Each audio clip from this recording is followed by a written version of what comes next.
तभी अचानक एक हवा का झोंका आया और वापस सारी मोमबत्तियां बुझ गई थी। Stop doing this nonsense again and again. अब हम लोग तुम्हारे झांसे में नहीं आने वाले। मेरी मगर मैंने ये सब नहीं किया। कहीं सच में तो आत्मा नहीं आ गई?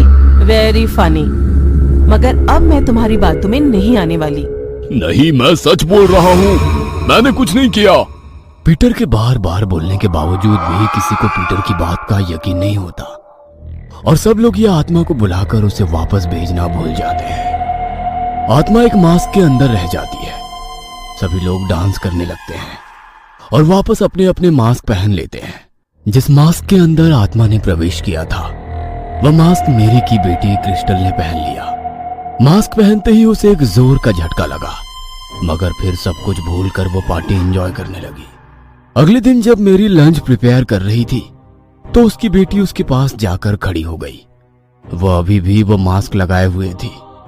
वह किचन काउंटर पर रखे कच्चे गोश्त को खाने लगी।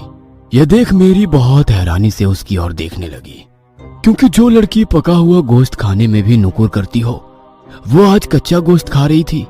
ये क्या बेटा, तुम कच्चा गोश्त खा रही हो? 2 मिनट रुक जाओ, खाना तैयार है।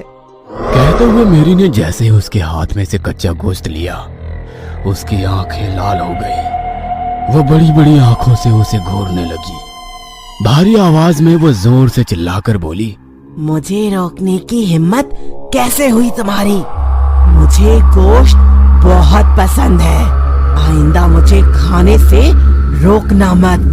कहते हुए वो जमीन पर बैठकर कच्चा गोश्त नोच नोच कर खा रही थी। उसकी जोर की आवाज सुनकर मेरी उससे दूर हट गई। शाम को जब जोजो ऑफिस से घर लौटा